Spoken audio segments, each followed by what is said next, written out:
라는 제목으로 말씀을 전하겠습니다. 러시아가 우크라이나를 침범한 지 오늘 9일째 되는가요?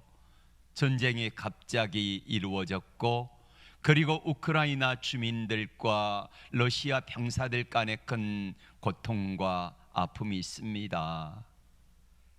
세계 두 번째로 강대한 나라라고 하는 군사 강국 러시아가 그 약한 우크라이나를 침범을 했는데 의외로 이 우크라이나가 잘 견뎌주고 있습니다.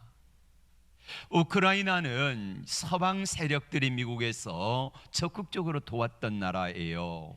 그런데 우리는 궁금한 게 있습니다. 서방 세계가 미국이 돕겠다고 그랬는데 정작 전쟁이 나니까 미국이 도와주던가요? 물론 전쟁 물자와 또 여러 가지 도움을 줍니다마는 직접 가가지고 싸우지를 못해요. 미국의 F-35 전투기라든지 아니면은 어마어마한 폭격기라든지 이거 가지고 가가지고 우크라이나를 도와줘야 되는 게 상식 아니겠습니까? 미국이 돕지를 못해요. 나토라고 하는 북대서양 조약기구가 그 옆에 있지만은 돕겠다고 그랬는데 역시 그 나라들이 직접 가서 도와주지를 못해요. 왜 그런 줄 아십니까? 나토가 미국이 직접 개입할 명분이 없는 거예요. 다시 말하면은 우크라이나가 북대서양 조약기구에 가입했다고 하면은 직접 도울 명분이 있지요. 동맹체잖아요. 그래서 우리 동맹체가 공격을 받으면은 나토가 와서 도울 수 있어요. 미국도 마찬가지예요. 만약에 미군이 우크라이나에 주둔한다고 하면은 미국은 내 형제가 거기에 있으니까 도우러 가는 거예요. 근데 도와주지를 못하는 거예요. 명분이 없기 때문에. 만약에 지금 우리나라가 북한이 공격해 오거나 아니면 중국이 내려오거나 그러면은 미국이 우리나라를 도울 수 있을까요? 예, 도와줘요. 왜 그렇습니까? 미국과 우리나라는 동맹국이기 때문에 그래요. 혈맹이라 그러지요. 그래서 미국이 우리나라를 도울 수 있는 명분이 바로 그겁니다. 동맹체가 된 거지요. 하나님과 우리 사이는 어떤 관계일까요? 하나님과 나와의 관계는 어떤 관계일까요? 역시 동맹관계입니다. 근데 이 동맹관계가 깨지면 어떻게 되어집니까? 아무리 돕고 싶어도요, 도울 수가 없어요. 미국과 우리나라가 동맹관계를 깨버린다 그러면 어떻게 됩니까? 북한이 중국이 우리나라를 내려와도요, 미국은 도와주지 않아요. 동맹관계가 아니기 때문에. 하나님이 우리와 동맹관계를 맺었습니다. 성경에는 이 관계를 혼인관계라 언약관계라고 말을 하지요. 이 언약이 깨지면 어떻게 됩니까? 하나님이 아무리 우리를 돕고 싶어도요, 도울 수가 없다는 것입니다. 미국이 주변에 있는 나토에 가입한 나라들이 우크라이나를 안타까운 마음으로 바라보기는 하지만은 직접 가서 도와주지를 못해요. 무기는 보내줄 수 있습니다. 식량을 보내줄 수 있습니다. 다른 건 보내줄 수 있는데 직접 가서 싸워주지 못하는 거예요. 하나님이 우리를 자녀 삼으시고 하나님이 우리를 동맹관계를 맺으셨는데 아무리 하나님이 우리를 도와주고 싶어도요, 하나님이 돕지 못하는 상태가 있습니다. 어떤 때입니까? 하나님과 나와의 관계가 깨어졌을 때예요. 이거를 예수님은 요한복음 15장 5절에서 나는 포도나무여 너희는 가지니 저가 내 안에 내가 저 안에 있으며 이 사람은 과실을 많이 맺나니 나를 떠나서는 너희가 아무것도 할 수 없습니다 하셨습니다. 하나님과 나와의 관계가 포도나무와 가지라고 하는 이 관계, 동맹 관계가 되었는데, 우리가 주님을 떠나게 되면은 포도나무 가지에서, 포도나무 줄기에서 가지된 내가 끊어져 있을 때에, 죄로 인하여 멀어져 있을 때에 우리 주님으로부터 주신 은혜와 능력들을 공급받을 수가 없다는 거예요. 그래서 요한복음 15장 7절에서는 이렇게 말씀합니다. 너희가 내 안에 거하고 내 말이 너희 안에 거하면은 무엇이든지 원하는 대로 구하라. 그리하면은 이루리라. 근데 많은 사람들이 이 말씀을 부적처럼 여기며 살아가는데, 문제는 뭐냐면은요, 앞에 부분을 무시한다는 거예요. 전제 조건이 뭡니까? 나는 포도나무 너희는 가지다 이거잖아요. 가지가 내 안에 붙어있지 아니하면 포도 열매를 맺을 수 없다. 그리고 요한복음 15장 6절에서는 가지가 줄기에서 떨어지면은 어떻게 됩니까? 가져다가 불에 사른다는 거예요. 열매를 맺을 수 없을 뿐더러 불에 던져 사르니라, 이렇게 말씀하고 있습니다. 먼저 하나님과 나와의 관계가, 동맹 관계가 이게 깨어지지 않도록 하는 거, 그것이 포도나무가 열매를 맺을 수 있는 방법이라는 거예요. 오늘 하나님께서는 이스라엘 백성들에게 이렇게 말씀하셨습니다. 너희가 할례를 받으라. 오늘 상황은 이스라엘 백성들이 약속의 땅 가나안 땅을 들어가기 위하여 40년 동안을 광야에서 훈련을 받았어요. 그리고 하나님의 말씀과 하나님의 언약에, 그리고 하나님과 관계가 깨어진 사람들이 광야 40년 동안 다 죽었습니다.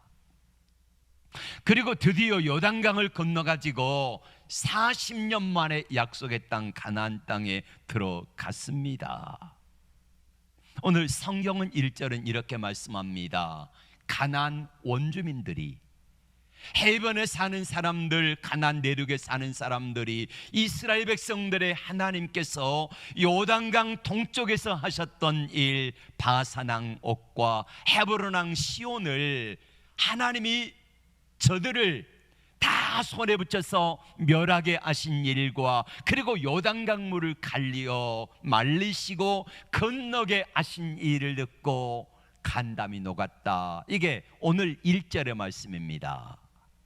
그렇게 해서 요단강을 기적처럼 건넜으면 지금 이스라엘 백성들의 사계는요, 하늘을 치솟듯이 올라와 있어요. 1절에 말씀한 것처럼 가나안 땅 원주민들의 마음은 물처럼 녹아내렸습니다. 정신이 혼미해졌습니다. 그러면 이 여세를 몰아가지고 이때다 싶어서 가나안 땅을 점령하면 얼마나 효과적이겠습니까?만 하나님께서는요, 의의 말씀을 하십니다. 할례를 받으라. 할례를 받으라. 여러분, 지금 할례 받을 때입니까? 할례 받을 때가 아니에요. 지금 할례 받을 상황이 아니라는 것입니다. 그럼 뭐 해야 합니까? 가나안 원주민들의 마음이 간담이 녹아 있을 때에 빨리 점령하는 것이, 이것이 저들의 해야 될 일이 아니겠습니까? 그 시간에 전쟁 준비해야 되잖아요. 여러분, 할례가 무엇입니까? 남자들이 할례를 받고, 당시 지금으로부터 3500년 전의 일이니까 부싯돌로 할례를 만들 칼을 만들어요. 그거 가지고 할례를 남자들이 받으면은 적어도 열흘 정도는 아파 누워 있어야 돼요. 지금이야 의약품이 좋으니까 할례 받고도 바로 활동하는데, 당시는 그렇지 못했다는 거예요. 우리는 창세기 34장을 통하여 할례를 받고 났을 때에 얼마나 위험이 있는가를 너무나 잘 알잖아요. 세겜 사람들이 할례를 받고 누워 있을 때에 야곱의 아들들이 가가지고 세겜성 사람들을 가볍게 제압할 수 있었던 이유가 남자들이 할례 받고 누워 있었기 때문이에요. 근데 그 위험한 할례를 받으라는 거예요. 할례 받으면 안 되지요. 지금은 때가 아니라는 것입니다. 그럼 할례를 받으면은 인간적으로 생각하면은 다 죽습니다. 너무나 위험한 순간이에요. 그런데 하나님은 할례를 받으라는 거예요. 여러분, 믿음이 뭡니까? 믿음이 뭐라 그랬습니까? 하나님이 내 인생에 개입하실 수 있는 근거를 드리는 것이 믿음이라 그랬잖아요. 하나님이 내 인생에 개입하시는데 나를 바라보실 때에 나의 어떤 모습을 보시고 하나님이 내 인생에 개입하실까, 이 근거를 드린다는 거예요. 이게 뭡니까? 앞에서 말씀드렸던 것처럼 동맹관계를 맺는 거지요. 하나님과 나와 동맹관계 있지 않습니까? 그러니 하나님 나를 도와주세요 라고 하는 게 믿음이라는 것입니다. 때로는 육신의 생각으로는 하나님 말씀대로 살면은 손해 날 것 같습니다. 믿음으로 살면 손해 날 것 같습니다. 그런데 아니에요. 지내놓고 보면은 손해 나는 게 아니라 오히려 훨씬 더 이익입니다. 믿음으로 살지 아니하고 세상과 적당히 타협하며 살면은요, 겉으로 보기에는 이익인 것 같아요. 뭔가 남은 것 같아요. 근데 되돌아서 보면은요, 아무것도 없어요. 하나님 앞에서 우리가 하나님이 우리 인생에 개입할 수 있도록 근거를 드리는 것이 믿음이다. 그리고 지금 할례를 받으면 안 됩니다. 할례를 받으려면 언제 받아야 합니까? 이스라엘 백성들이 요단강을 건너기 전 요단 동편에 있을 때에 한 달 동안 하나님의 말씀을 받았지요. 그게 신명기라고 말씀을 드렸습니다. 그 기간 동안에 아파 있을 때에 이때 부흥회도 하고 이때 말씀도 듣고 준비해가지고 그리고 가나안 땅에 들어와야지, 가나안 땅에 들어와가지고 하필 이때 할례를 받으라는 게 지금 때가 아니라는 말이에요. 또 할례를 뭡니까? 할례는 하나님의 백성된 표시잖아요. 그러면 전쟁 끝나고 받으면 안 됩니까? 전쟁 끝나고 받으면 얼마나 좋아요. 여러분, 할례를 한다 그래가지고 이스라엘 남자들이 힘이 생기는 것입니까? 아니거든요. 만약에 할례를 받으면 누가 받아야 됩니까? 이스라엘 남자들이 다 받아야 됩니다. 그러면은 20세 이하의 남자들만 빼고, 당시 20세 이하 출애굽할 때에 20세 이하의 사람들만 빼고 나머지가 다 받으면은 적어도 이스라엘 남자들의 3분의 2 이상이 할례를 받아야 돼요. 그러면 그 사람들이 아파 누워 있을 때에 적들이 공격해 오면은 끝나는 거예요. 오른쪽에는 요단강이 철철 넘치고 있기 때문에 돌아갈 수도 없어요. 그리고 요단강 서쪽 진영으로 들어왔으니까 적진 한 가운데 있지 않습니까? 너무 이상해요. 그 할례 받은다 그래 능력 생기는 거 아닌데 왜 굳이 할례를 이때 받으라는 거지 이해가 안 가는 겁니다. 하나님 나중에 받으면 안 됩니까? 근데 굳이 하나님이 이때 받으라는 거예요. 전쟁 끝나고 할례 받으면 안 되겠습니까? 지금 받으라는 거예요.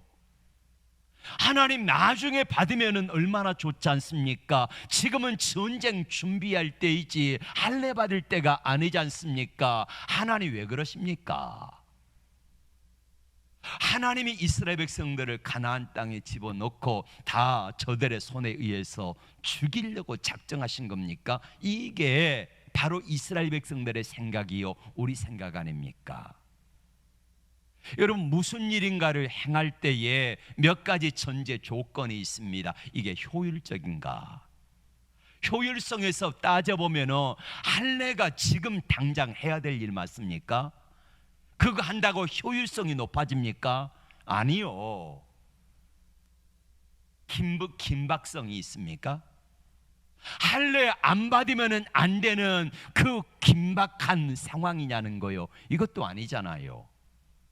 효율성도 떨어져, 우선순위도 떨어져, 긴박성에서도 상관없어. 그러면은 나중에 받아도 되잖아요. 근데 굳이 하나님이 왜 오늘 이 자리에서 할례를 받아야 되는지 하나님이 말씀하시니까 의아한 거예요. 근데 어떡합니까? 이스라엘 백성은 어떻게 해요? 순종하잖아요. 여러분, 하나님의 마음이 뭘까요? 할례를 지금 받으라고 하는 하나님의 계획이 뭘까요? 왜 받으라 그럴까요? 하나님께서 왜 그렇게 말씀하실까요? 서두에서도 말씀드렸듯이 하나님이 너희 인생에 개입할 명분을 주겠다는 거지요. 하나님이 내 인생에 개입할 수 있는 명분을 드리는 게 뭐예요? 할례잖아요.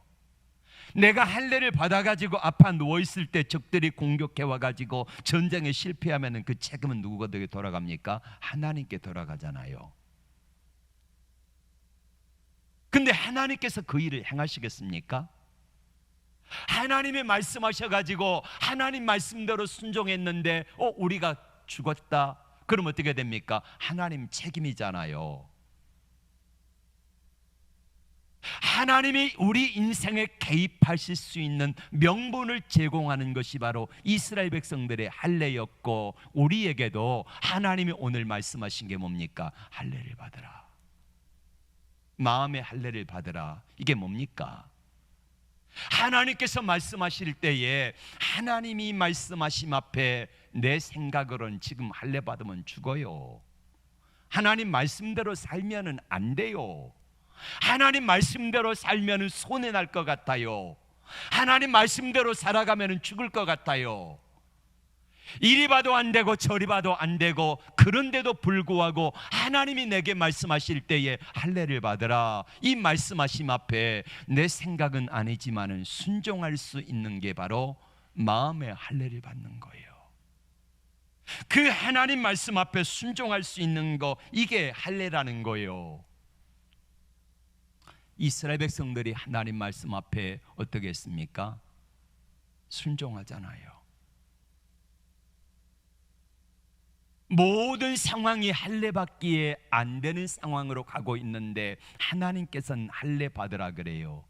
내 생각으로는 이거 절대 안 되는 일이에요. 그런데 하나님께서는요, 할례를 받으라는 거예요. 이 길이 사는 길이라는 거예요. 이 길이 전쟁에 이기는 길이라는 거예요. 그런데 아무리 생각해봐도 할례 받으면 안 되는데 하나님께서는 굳이 할례를 받으라고 하신 이유가 있지 않겠습니까? 하나님은 계속해서 할례를 받으래요. 내가 나를 보고 내 말을 듣고 순종할 수 있느냐? 너는 내 말을 믿을 수 있느냐? 이거를 물으세요. 너 생각에는 할례 받으면 죽을 것 같지, 끝날 것 같지, 근데 내 말대로 한번 순종해 볼래? 그러면 이 전쟁 어떻게 되는가 내가 보여줄게, 이거잖아요.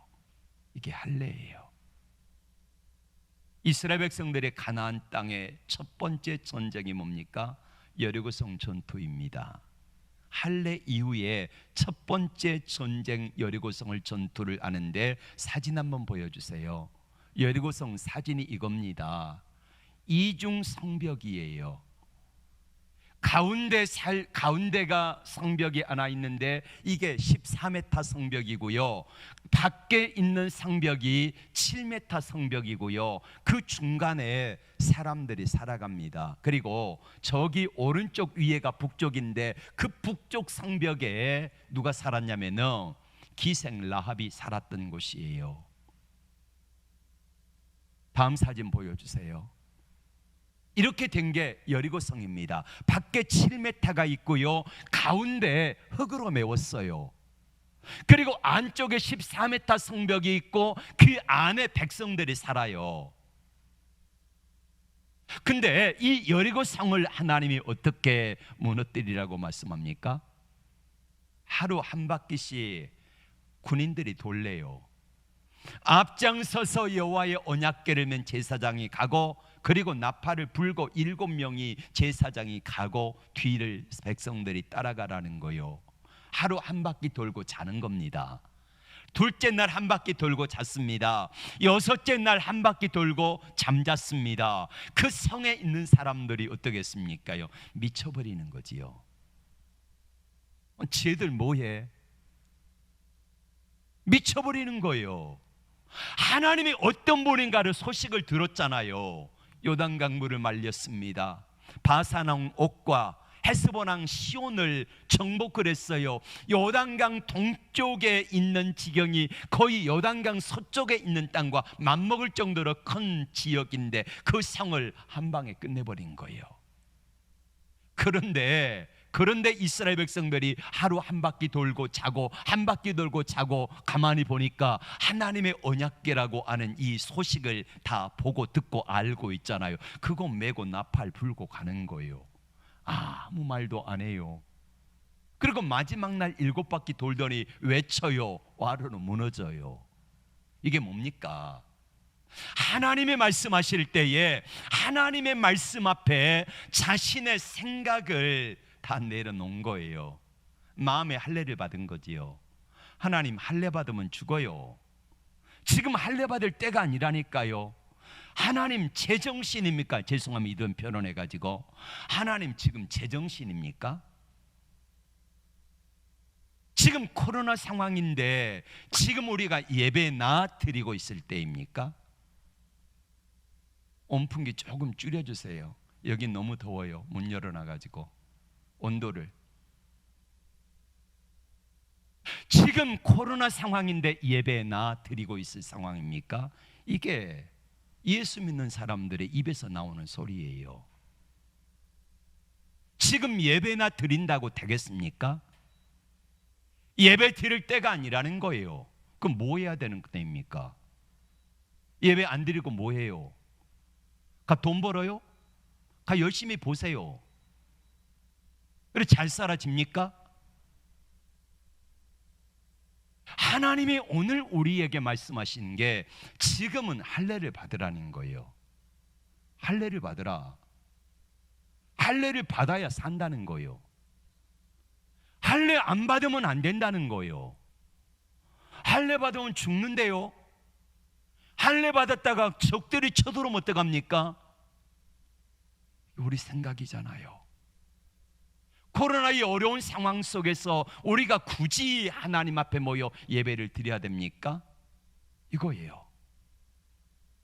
근데 하나님께서는 할례를 받으라는 거예요. 뭡니까? 하나님이 개입할 수 있는 근거를 드리라는 거예요. 명분을 제공하는 거예요. 하나님이 내 인생에 개입하시고 하나님이 내 삶에 개입하실 수 있는 명분을 드리라는 거예요. 우크라이나 전쟁이 일어났지만은 왜 세방 세계가 도와주지 못하냐는 거예요. 명분이 없기 때문에 못 가는 거잖아요. 뭣도 없잖아요. 하나님이 나를 도와주고 싶지만은 하나님이 나를 바라보시며 안타깝게 발을 동동동동 구르고 계시지만은 하나님이 내 인생에 개입하셔서 나를 도와줄 수 있는 명분이 없으면은요 하나님 못 도우신다니까요.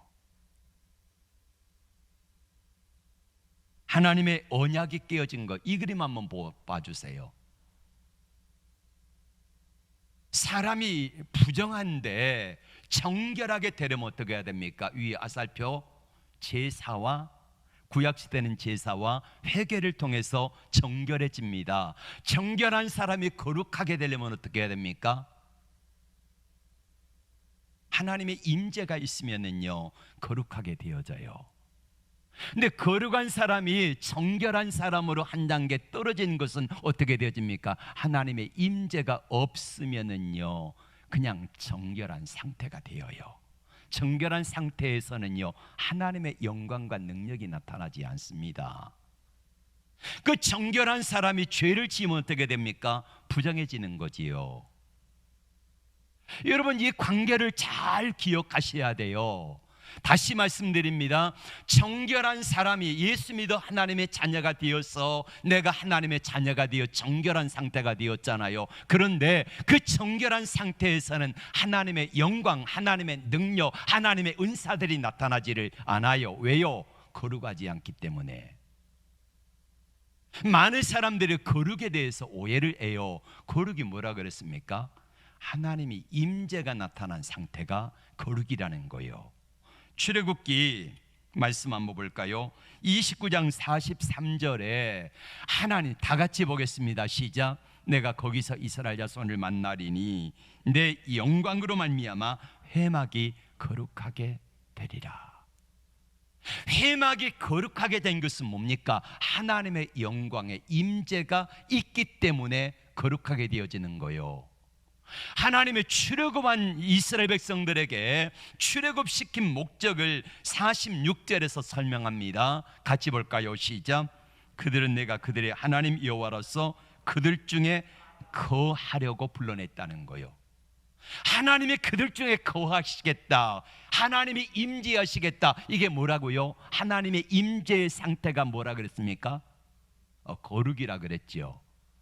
하나님의 임재가 나타난 상태가 거룩이라 그랬고, 하나님의 임재가 여호수아에게 나타나고 하나님의 임재가 모세에게 나타날 때에 모세 얼굴에 광채가 나타나고, 모세가 기도할 때, 여호수아가 기도할 때에 영광과 능력들이 나타난 것입니다. 그럼 저와 여러분들이 거룩해진다는 게 뭐겠습니까? 하나님의 임재가 있냐는 거예요.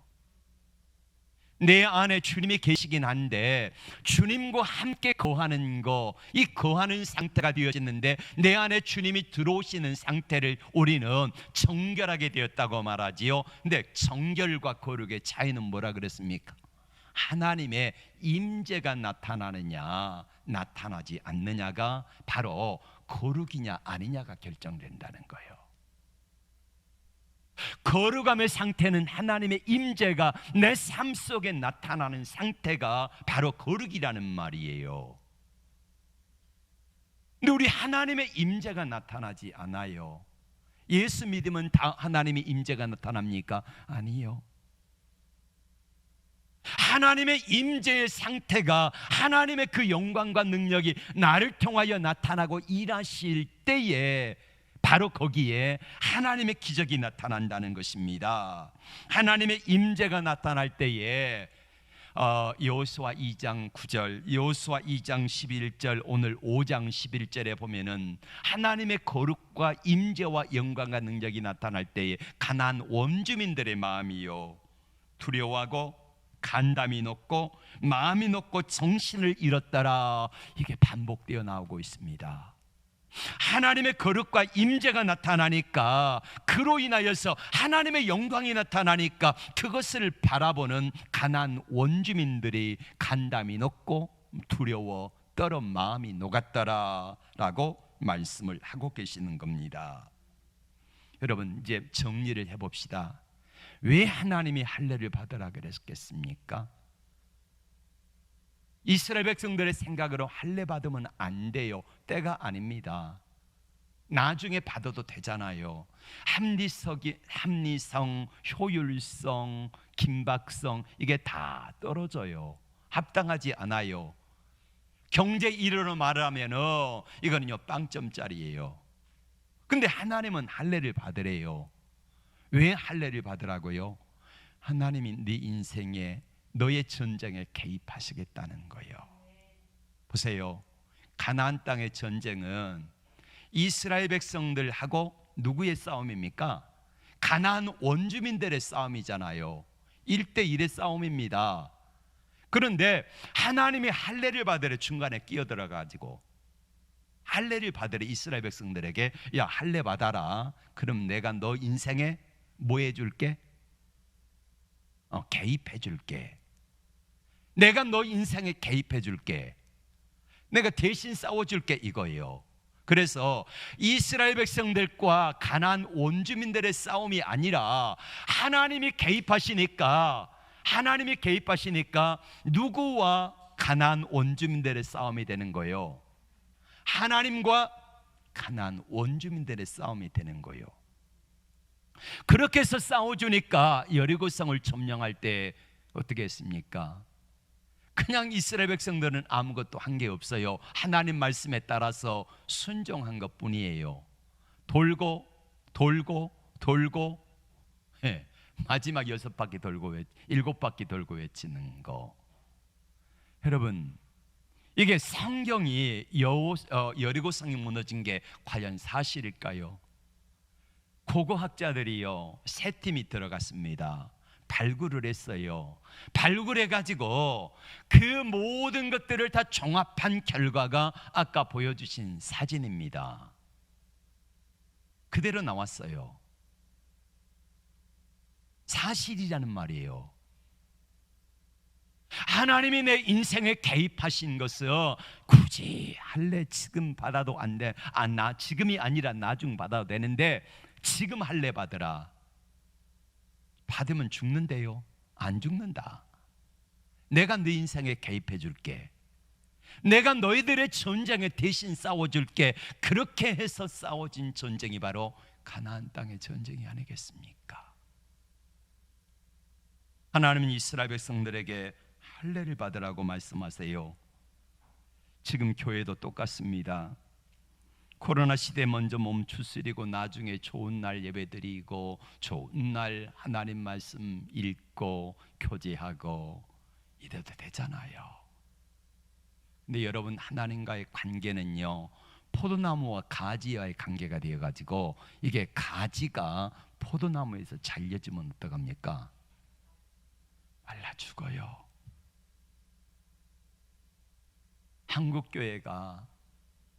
한국교회가 총 한 6만에서 7만 교회 정도 되어진다고 합니다.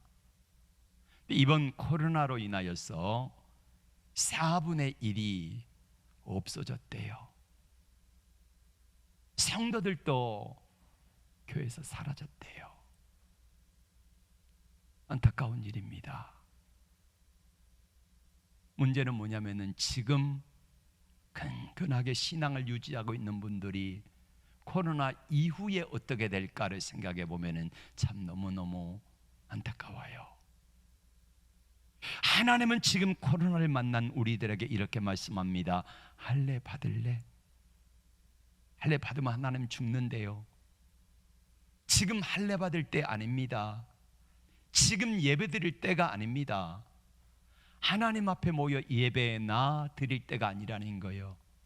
기도나 할 때가 아니라는 거예요. 말씀이나 읽을 때가 아니라는 거예요. 지금 뭐 해야 하느냐? 코로나로 건강이 많이 상했는데 건강 위해서 더 운동도 하고, 코로나로 인하여서 물질이 많이 없어졌는데 1시간이라도 더 일해가지고 돈도 더 벌고, 그러자는 게 이게 우리의 생각입니다. 근데 하나님은 말씀하세요. 그게 아니다. 지금은 그거나 하고 있을 때가 아니라 할례 받을 때다. 할례 받을 때. 오늘 말씀의 제목이 마음의 할례를 받으라입니다. 마음의 할례가 뭡니까? 이스라엘 백성들 생각처럼 하나님 지금 할례 받을 때입니까? 할례 받을 때가 아니에요. 할례 받으면 다 죽는데요. 할례 나중에 받아도 되잖아요. 굳이 지금입니까? 라고 말씀하시는데 하나님은 긴박하게 말씀합니다. 그래, 지금이다. 지금은 할례 받을 때다. 여러분, 하나님 앞에 우리의 마음이 멀어졌어요. 근데 내 생각에는 하나님 말씀대로 순종하면 안 될 것 같아요. 하나님 말씀대로 살면 손해 날 것 같아요. 끝날 것 같아요. 내 인생이 끝장날 것 같아요. 그래서 하나님 말씀하심 앞에 잘 순종이 되어지지 않고 이해가 되어지지 않습니다. 그래서 우리는 순종하는 대신에 내 생각을 가지고 하나님 지금 할례 아닙니다. 이렇게 살아가고 있습니다. 근데 주님은 오늘 우리에게 그렇게 말씀합니다. 할례 받으라. 하나님이 다윗에게 말씀하셨습니다. 내가 너를 왕을 삼았다. 그런데 다윗이 왕을 삼았는데 왕 삼은 이후로 고난과 어려움이 와요. 20살 때 장인 사울에게 쫓겨가지고 최초로 택해서 도망간 곳이 어딥니까? 블레셋 땅으로 가는 거예요. 다윗의 생각에는 블레셋 땅으로 망명을 가면 살 것 같아요. 근데 하나님 말씀합니다. 너 거기 있으면 안 된다. 그리 가면 안 된다. 그래가지고 하나님이 어려움을 당하게 하신데 뭡니까? 적들이 알아봐요. 죽이자 그래요. 그래서 미친 채 하고 도망오잖아요. 그때 하나님이 다윗에게 야, 너 혼자가 아니다. 400명 보내주세요. 위로자들, 함께할 사람들 400명 보내가지고 다윗이 함께하게 되니까 그들과 함께 10년 동안 쫓겨 도망다니면서 어려움을 당하지만은 그 기간 동안에 다윗이 뭘 배워요? 하나님의 임재를 배웁니다. 하나님의 함께하심을 배웁니다. 하나님의 함께하심을 배우니까 어떻게 되어집니까? 결국에는 그 10년 동안의 훈련을 통해서 하나님의 임재를 배우고 하나님과 함께 동행함을 배워서 결국에는 그가 성군이 되잖아요. 네. 오늘 하나님은 저와 여러분에게 할례를 받으라 하신 이유가 뭡니까? 하나님 지금 할례 받을 때 아닌데요. 코로나로 어려운데 지금 예배 나 드리고 있을 때가 아닌데요. 이렇게 말하고 싶지만은 하나님은 그래도 너희가 승리할 수 있는 비결이 뭐냐? 예배 나가 아니라, 기도 나가 아니라, 찬송이 나가 아니라, 말씀이 나가 아니라 그게 너를 살리는 길이다. 이렇게 할례를 받아야지 사는 길이다. 이렇게 우리에게 말씀하고 계시는 겁니다. 맞습니다. 가나안 땅의 전쟁은 이스라엘과 가나안 원주민들의 싸움이 아닙니다. 원래는 이 두 지역의 싸움이지만은 할례를 받으라고 말씀하시면서 하나님 말씀하신 거, 내가 너 인생에 개입해 줄게. 그랬더니 하나님과 가나안 원주민들의 싸움이 되니까 손쉽게 끝나잖아요. 사사기에 보면은 실패한 이유가 뭡니까? 하나님과 원주민들의 싸움이 아니라 자신들과 원주민들의 싸움이 되어서 거룩이 무너지니까 실패하는 거예요. 따라합시다. 거룩이 무너지면 다 무너진다. 거룩이 뭐라 그랬습니까? 하나님의 임재하실 수 있는 그 명분을 드리는 거라 했잖아요. 하나님이 내 인생에 개입할 수 있는 명분을 드리는 거, 이게 사라지면은요, 하나님 나를 위해 더 이상 일하지 않습니다. 오늘 하나님 앞에 여러분들 자신들을 한번 돌아보세요. 하나님, 나와 하나님과 관계 속에서 하나님이 내 인생에 개입할 명분이 뭡니까? 하나님 어떤 것을 보시고 내 인생에 개입하기를 원하십니까? 우리 둘러봐도요, 하나님이 내 인생에 개입하실 명분이 없어요. 그러면 여러분의 인생은요, 더 나아지지 않습니다. 하나님이 내 인생에, 내 삶에 개입하실 수 있는 명분이 뭡니까? 하나님 이것 보시고 하나님 좀 개입해 주세요. 내가 하나님과 동맹을 맺었잖아요. 하나님 이것 보시고 하나님 내 인생에 개입해 주세요. 이스라엘 백성들이 그렇게 말하는 겁니다. 할례 받으라 그랬잖아요. 그럼 하나님 책임져 주세요. 하나님이 책임지신 거예요. 이게 여리고성 전투예요. 그런데 하나님의 거룩이 무너졌어요. 하나님의 개입할 명분이 무너졌어요. 그게 뭡니까? 아이성 전투의 실패예요. 명분이 무너진 게 뭡니까? 사사기의 실패예요. 오늘 우리가 하나님 앞에서 살아갈 때에 코로나가 문제가 아닙니다. 코로나 이후에 포스트 코로나 사회에서 우리가 어떻게 살아가야 되는가, 이거는 하나님이 내 인생에 개입할 명분을 되어지고 그 명분에 따라서 하나님이 개입하시기도 못하시기도 하는 거예요. 우크라이나 전쟁이 일어났지만은 명분이 없으니까 미국이 개입하지 못하고 나토가 개입하지 못하고 다만 물자로 옆에서 잠시 도와줄 뿐이에요. 근데 하나님은 내 인생에 개입하시기를 원하십니다. 일하시기를 원하십니다. 그분이 개입할 수 있는 명분을 드려보세요. 이게 마음의 할례입니다. 마음의 할례를 받아서 내 생각에는 아닌 것 같은데 하나님 말씀하시니까 순종하겠습니다. 이게 마음의 할례를 받은 사람들이에요. 오늘 하나님은 이렇게 말씀합니다. 할례를 받으라. 할례를 받으라. 기도하겠습니다. 하나님,